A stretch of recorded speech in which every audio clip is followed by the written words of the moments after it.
નમસ્તે વિદ્યાર્થી મિત્રો, ધોરણ 7 વિષય ગણિત ભાગ 3 માં આપણે આગળ વધી રહ્યા છીએ।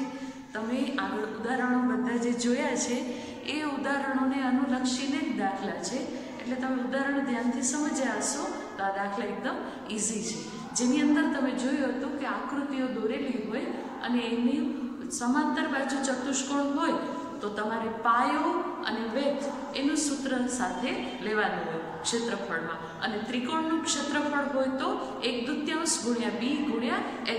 તો આમાં પણ આપણે એવી જ રીતે છે, મેં એક દાખલો તમને કરીને દીધો છે અને બાકી દાખલા તમે જાતે કરી શકશો।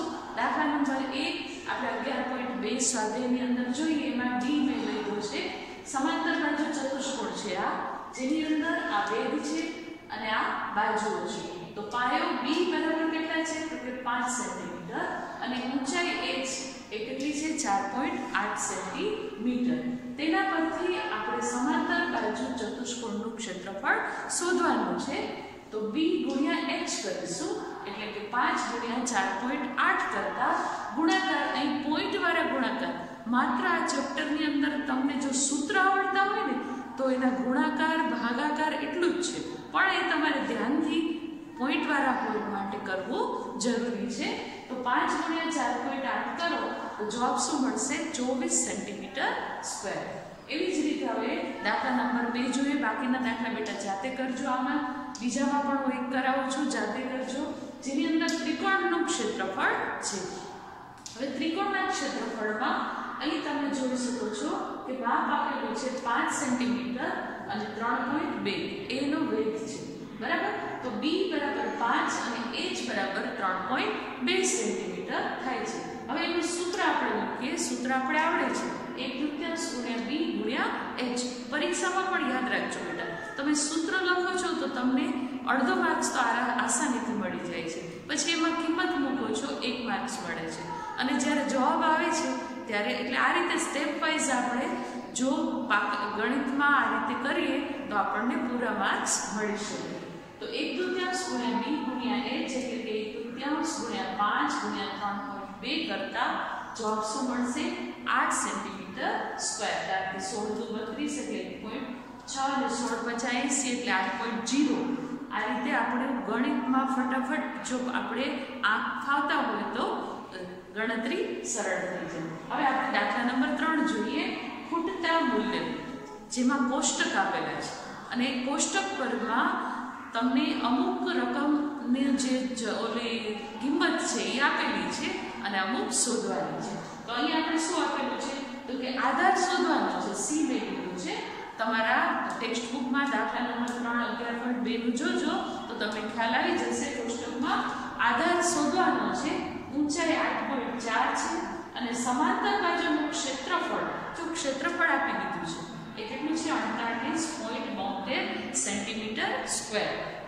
હવે એમાં આપણે કિંમત મૂકી અને આધાર શોધીએ, તો સમાંતર બાજુનું ક્ષેત્રફળ બરાબર b ગુણ્યા h। તો આપણી પાસે આનો તો 48.72 આપેલું છે, તેથી 48.72 બરાબર b આપણને ખબર નથી, એટલે કે આધાર આપણને ખબર નથી, પાયો ખબર નથી, પણ h આપેલો છે, કેટલો છે 8.4। હવે આપણે b છે એ આની સાથે ગુણાકારમાં 8.4 છે, તો સામે જ્યારે એને લઈ જઈએ છીએ ત્યારે ભાગાકારના સંદર્ભમાં આવે, એટલે કે b બરાબર 48.72 / 8.4। હવે અહીં મેં ગણતરી કરીને દેખાડી છે બેટા, ધ્યાનથી જુઓ, આપણે પોઈન્ટને અવોઇડ કરીએ, 0.72 માં તો આપણે છેદમાં 100 આવે અને 8.4 નો પોઈન્ટ અવોઇડ એટલે કે દૂર કરીએ તો 10 આવે। અહીં છેદમાં છે 84, તો આપણે 84/10 ઉપર, અહીં 48.72 એ અંશમાં છે માટે છેદમાં 100। જ્યારે પણ આપણે પોઈન્ટ દૂર કરીએ છીએ ત્યારે એના છેદમાં જેટલા આંકડાની આગળ પોઈન્ટ છે એટલા 10 કે 100 કે 1000 આવે। તો અહીં એ રીતે મૂકીને દર્શાવ્યું છે। આ એક તમને મેં છેદ ઉડાડીને દેખાડ્યું છે, બાકી તમે જાતે કરજો। હવે અહીંયા તમે જો 0 0 ગયું, બરાબર છે, 12 × 7 = 84 અને અહીંયા આપણે 12 ના પાડાથી લઈએ તો 406 ભાગફળ આવે। હવે આપણે 406 છેદમાં કેટલા મળશે 10, અહીંયા છે 7, તો આ રીતે આપણે 7 થી પાછા આને ગુણીએ છીએ તો આપણે લાસ્ટ જવાબ શું મળશે 5.8 સેન્ટીમીટર, કારણ કે 406 ભાગ્યા 7 કરતા 58 આવે અને 58/10 એટલે કે 5.8 થાય. તો આ રીતે તમે દાખલા નંબર 3 એ સમજ્યા હશો. અને એના પછી 4 માં ત્રિકોણના ક્ષેત્રફળના રીતે આપણે ખૂટતા મૂલ્ય શોધવાના છે. તો એમાં આપણે સૂત્ર શું મૂકશું? 1/2 BH. તો આ રીતે તમે એ દાખલો પણ જાતે કરી શકશો. હવે આપણે આગળ જઈએ છીએ. દાખલા નંબર 5 પણ ખાસ ધ્યાન રાખજો કે આના જેવો જ છે એટલે તમને ખ્યાલ આવી જશે, જેમાં બાજુઓનું માપ આપણે શોધવાનું છે. 6 માં જોઈએ. એક ચતુષ્કોણ સમાંતર બાજુ છે જેનું નામ છે ABCD, બરાબર. હવે એનું ક્ષેત્રફળ આપી દીધું છે. કેટલું છે? 1470 સેન્ટીમીટર સ્ક્વેર. ત્યાર પછી આપણે કે AB આપેલો છે એટલે કે B પાયો એનો કેટલો છે? તો કે 35 સેન્ટીમીટર. એના ઉપરથી એનો વેધ, આ પાયો છે તો એનો વેધ કયો બને? આ બને. તો એટલા માટે AD બરાબર, સોરી અહીંયા કેટલા છે? આ છે પાયો એનો.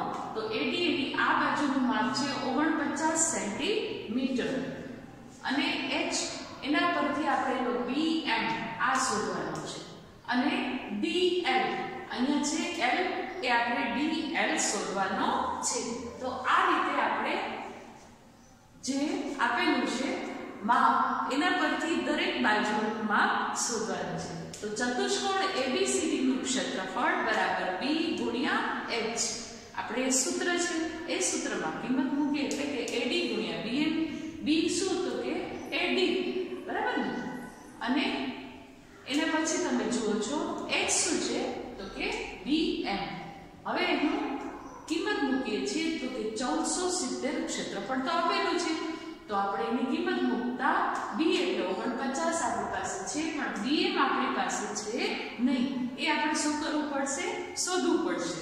તો આપણે ગુણ્યા BM મૂક્યા. હવે આની સાથે ગુણાકારના સંબંધમાં હોવાથી ભાગાકારના સંબંધમાં આવે. તો 1470 ભાગ્યા 49 બરાબર BM લઈએ તો એનો જવાબ શું મળશે? 30 સેન્ટીમીટર. આનો ભાગાકાર કરો તમે તો જવાબ શું મળે? 30. તમને ના આવડે તો પહેલે તમે આ રીતે ભાગ ઉડાડતા જાઓ અને જોતા જાઓ કે આપણે એ રીતે થાય છે. હવે આપણે નેક્સ્ટ જોઈએ. હવે આપણે શું શોધવાનું છે? DL. BM મળી ગયું આપણને. તો DL આપણે શોધવાનો છે.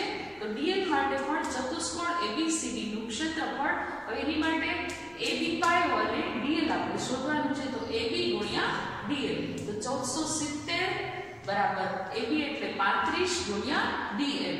તો DL બરાબર 1470 ના છેદમાં 35. તો ભાગાકાર કરતા જવાબ મળશે 42 સેન્ટીમીટર. હવે જે વસ્તુ આપણી પાસે માગી હતી BM બરાબર 30 અને DL બરાબર 42 સેન્ટીમીટર. તો આ રીતે સમાંતર બાજુ ચતુષ્કોણના ક્ષેત્રફળનું સૂત્ર મૂકતા આપણને આ મળે છે. ત્યાર પછી આપણે જોઈએ દાખલા નંબર 7 આના જેવો જ છે.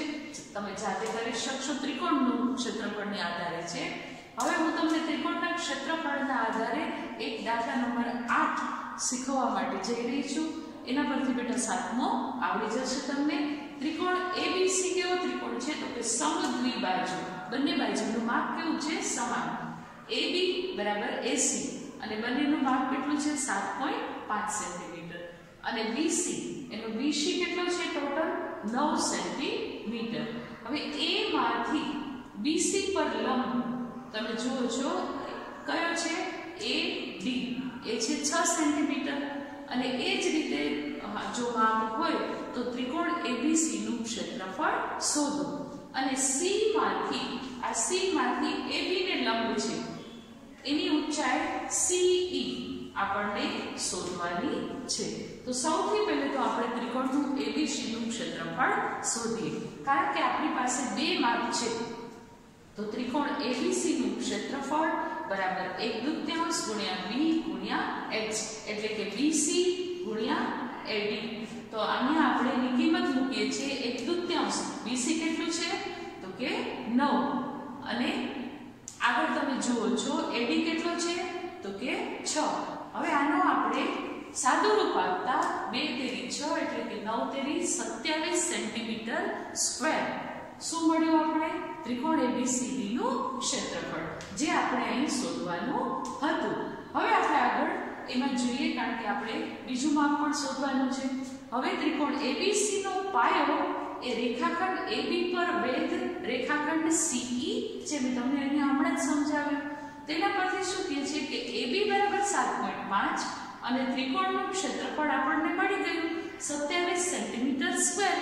તો એક પરથી બીજા ઉપર આપણે જઈ રહ્યા છીએ તો આપણે CE શોધવું હોય તો પહેલા આપણે સૂત્ર મૂકીએ ત્રિકોણ ABC નું ક્ષેત્રફળ 1/2 ગુણ્યા AB ગુણ્યા CE એટલે કે B ગુણ્યા H છે આ AB અને એની સાથે CE એનો પાયો ગુણ્યા વેધ। હવે આપણે લઈએ છીએ 27 કારણ કે આપણી પાસે આનું માપ મળી ગયું છે તો 27 બરાબર 1/2 ગુણ્યા 7.5 ગુણ્યા CE આમાં આપણે કિંમત મૂકી દીધી સૂત્રની અંદર। હવે CE આપણે શોધવો છે તો એને આપણે 27 ગુણ્યા 2 ક્યાં લેશું અંશમાં કારણ કે આની સાથે આનો સંબંધ છે ભાગાકારનો તો સામે જાય તો ગુણાકાર તો 27 ગુણ્યા 2 છેદમાં 7.5 એવી રીતે 7.5 ગુણાકારના સંબંધમાં તો સામે જશે તો ભાગાકાર તો જવાબ શું મળશે તો 27 નું 54 ના છેદમાં 7.5 હવે 54 ના છેદમાં 7.5 તમે લો છો તો એનો જવાબ મળે છે 7.2 બરાબર છે આ એનો આન્સર મળશે તો આ રીતે 7.2 સેન્ટીમીટર શું આવશે આનો જવાબ। તો બેટા આ દાખલો તમે સમજી ગયા હશો એવી હું આશા રાખું છું। વિદ્યાર્થી મિત્રો તમારી ટેક્સ્ટ બુકમાં પાના નંબર 220 ઉપર આપણે જોઈએ ઉદાહરણ 12 જેની અંદર 10 સેન્ટીમીટર વ્યાસનો વર્તુળનો પરિઘ શોધવાનો છે।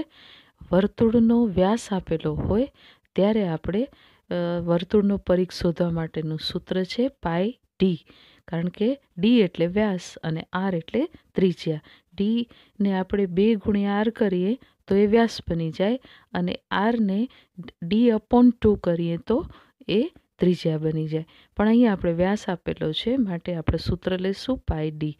હવે 3.14 પાઈ કારણ કે આમાં આપેલી છે કિંમત એને ગુણ્યા 10 ડી કેટલો છે 10 બંનેનો ગુણાકાર કરતા આપણે 10 થી ગુણાકાર હોવાથી પોઈન્ટ છે એ જમણી બાજુ જાય એટલે કે 31.4 સેન્ટીમીટર જવાબ મળે। ઉદાહરણ 13 પણ એના જેવો જ છે એમાં ત્રિજ્યા આપી છે એ તમે જાતે કરી શકશો। તમે ઉદાહરણ 14 જુઓ જેની અંદર એક વર્તુળાકાર નળીની ત્રિજ્યા 10 સેન્ટીમીટર અને આસપાસ એકવાર વીંટળાવવા માટે કેટલી લંબાઈની પટ્ટી જોઈએ। આસપાસની વાત આવે એટલે આપણા માઇન્ડમાં તરત જ આવે કે પરિઘ શોધવાનો છે તો આપણે પરિઘનું સૂત્ર નળીનો પરિઘ તો કે 2 પાઈ આર। હવે પાઈ લેવાનું છે 3.14 એટલે 2 ગુણ્યા 3.14 ગુણ્યા આર કેટલો આપેલો છે 10 બધાનો ગુણાકાર કરતા જવાબ મળશે 62.8 તો પટ્ટીની લંબાઈ કેટલી થાય 62.8। એવી જ રીતે ઉદાહરણ 15 જોઈએ જેમાં તમે જોઈ શકો છો કે આકૃતિ 11.32 નીચે આપેલી છે જેમાં આકારની પરિમિતિ શોધવાની છે। તો અહીં આપણે ચોરસ વચ્ચે બને છે શું છે ચોરસ છે દરેક બાજુ પરના અર્ધવર્તુળ એની ફરતે કેવા છે અર્ધવર્તુળ। અહીં અર્ધવર્તુળ વિશે ખાસ આપણે સમજીશું કે પરિઘ શોધવા જરૂરી છે તો શું તમારે ચોરસની પરિમિતિ પણ શોધવી જરૂરી છે ના। આ આકૃતિની બહારની સીમારેખા અર્ધવર્તુળની બનેલી છે અને દરેક અર્ધવર્તુળનો વ્યાસ કેટલો છે 14 છે કારણ કે મિડલમાંથી પસાર થાય છે માટે વ્યાસ એનો શું થાય છે 14।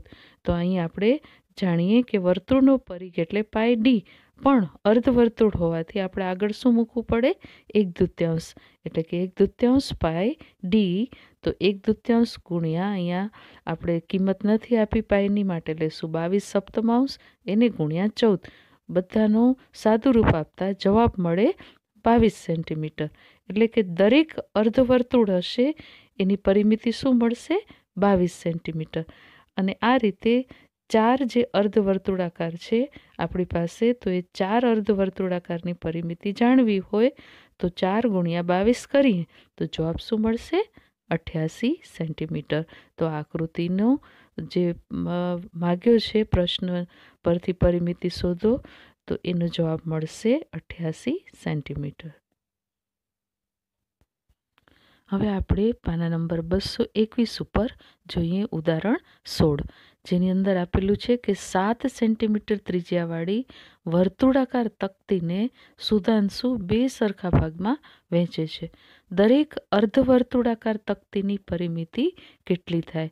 જો 7 સેન્ટીમીટર ત્રિજ્યા છે, બરાબર છે, અને એને 2 સરખા ભાગમાં વહેંચવામાં આવે છે.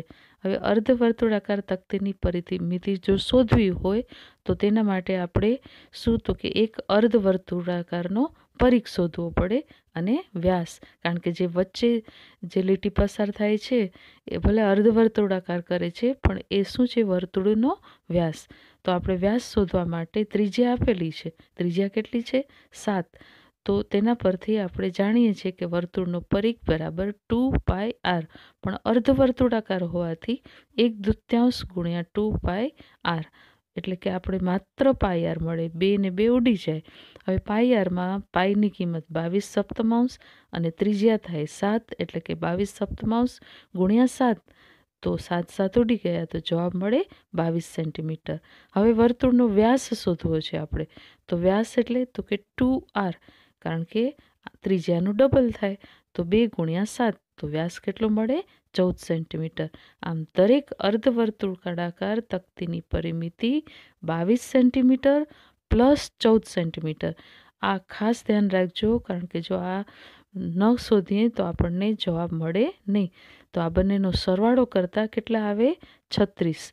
તો આ રીતે કુલ જવાબ એનો અર્ધવર્તુળાકાર તકતીની પરિમિતિ કેટલી બનશે? એક તો થશે વ્યાસ, અને બીજો અર્ધ રાઉન્ડ જે આપણે પરિઘ શોધ્યો છે અર્ધ રાઉન્ડનો, એ છે 22, એટલે કે 22 + 14 = 36 સેન્ટીમીટર. વિદ્યાર્થી મિત્રો, હવે આપણે પાના નંબર 222 ઉપર જોઈએ વર્તુળના ક્ષેત્રફળના દાખલા, જેમાં 17મો દાખલો છે. એકદમ સરળ છે, ખાલી સૂત્રમાં કિંમત મૂકવાની છે. સૂત્ર તમે જાણો છો, πr², તો એ આસાનીથી તમે સમજી જશો. ઉદાહરણ 18માં પણ એવું જ છે. એમાં બાગનો વ્યાસ આપેલો છે, તો વ્યાસ ઉપરથી પહેલે ત્રિજ્યા કાઢવી પડે, એટલે કે 9.8 / 2 કરો તો 4.9, પછી એમાં કિંમત મૂકી દો તો જવાબ મળી જાય. ઉદાહરણ 19નો દાખલો આપણે સમજીએ, જેમાં બાજુની આકૃતિમાં એક જ કેન્દ્રવાળા 2 વર્તુળ છે. મોટા વર્તુળની ત્રિજ્યા 10 અને નાના વર્તુળની ત્રિજ્યા 4 છે. તો મોટા વર્તુળનું ક્ષેત્રફળ શોધો, નાના વર્તુળનું ક્ષેત્રફળ શોધો, અને બંને વર્તુળ વચ્ચેનાનું ક્ષેત્રફળ શોધો.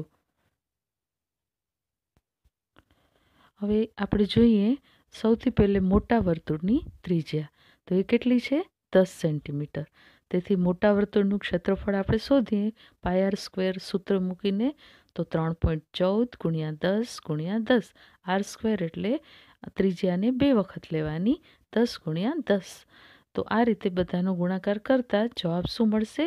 314 સેન્ટીમીટર સ્ક્વેર. હવે નાના વર્તુળની ત્રિજ્યા લઈએ આપણે. તો નાના વર્તુળની ત્રિજ્યા કેટલી આપેલી છે? 4 સેન્ટીમીટર, અને એ પ્રમાણે આપણે એનું ક્ષેત્રફળ કાઢીએ તો એમાં πr² કિંમત મૂકતા π એટલે 3.14, r² એટલે 4 × 4. આ બધાનો ગુણાકાર કરતાં જવાબ મળશે 50.24 સેન્ટીમીટર સ્ક્વેર. હવે રંગીન ભાગનું, એટલે કે આઉટલાઇન જે બહારની છે તે, એનું આપણે ક્ષેત્રફળ શોધવાનું છે. તો મોટા ક્ષેત્રફળ, જે વર્તુળ મોટા વર્તુળનું ક્ષેત્રફળ છે એમાંથી નાના વર્તુળના ક્ષેત્રફળને બાદ કરવામાં આવે તો બાકી જે વધે એ શું હોય? રંગીન ભાગનું. તો આ જ રીતે આપણે બાદબાકી કરી છે, તો જવાબ મળે છે 263.76 સેન્ટીમીટર સ્ક્વેર. તો આ રીતે તમે જોયું કે આપણે રસ્તો પણ, આ બગીચો ગોળાકાર બગીચો હોય અને રંગીન ભાગમાં રસ્તો એ દેખાડે, તો એ તમે એવી રીતે શોધી શકો છો. તો આ રીતે અલગ અલગ વર્તુળાકારના દાખલા છે. હવે તમે સ્વાધ્યાય 11.3 નીચે જુઓ તમારા એમાં તમે જોઈ શકો છો કે પહેલા દાખલામાં તમને પરિઘ શોધવાનું છે, જેની અંદર ત્રિજ્યા આપેલી છે. તમે આસાનીથી કરી શકશો. પરિઘનું સૂત્ર 2πr તમે 2 ગુણ્યા 22 ગુણ્યા 14 કરીને જવાબ મેળવી શકશો. એ તમે જાતે કરજો. દાખલા નંબર 2માં પણ ક્ષેત્રફળ શોધવાનું છે, જેની અંદર ત્રિજ્યા આપેલી છે અને જે રીતે પાઈની કિંમત છે એ લેવાની આપણે, અને વ્યાસ આપેલો હોય તો વ્યાસના અડધા કરીને કિંમત લેશો. તો ક્ષેત્રફળ એટલે કે πr² સૂત્ર મૂકીને તમે શોધી શકશો કિંમત. ત્રીજા દાખલામાં પરિઘ આપી દીધો છે અને ક્ષેત્રફળ શોધવાનું છે. તો એમાં પણ તમે પરિઘનું 2πr સૂત્ર લઈ પહેલે r શોધજો અને ત્યારબાદ πr² કરીને ક્ષેત્રફળ. ચોથો દાખલો પણ એમાં જે દોરડાના ભાગને ફરતે બંધ કરવા એટલે કે પરિઘ પહેલે આવશે શોધવાનું, અને પછી એની કિંમત એટલે કે જે એનો 1 મીટરનો ભાવ આપેલો હોય એ પ્રમાણે ગુણાકાર કરીને તમે જાતે કરી શકશો. તો આ 4 દાખલા તમે તમારી નોટમાં જાતે કરશો.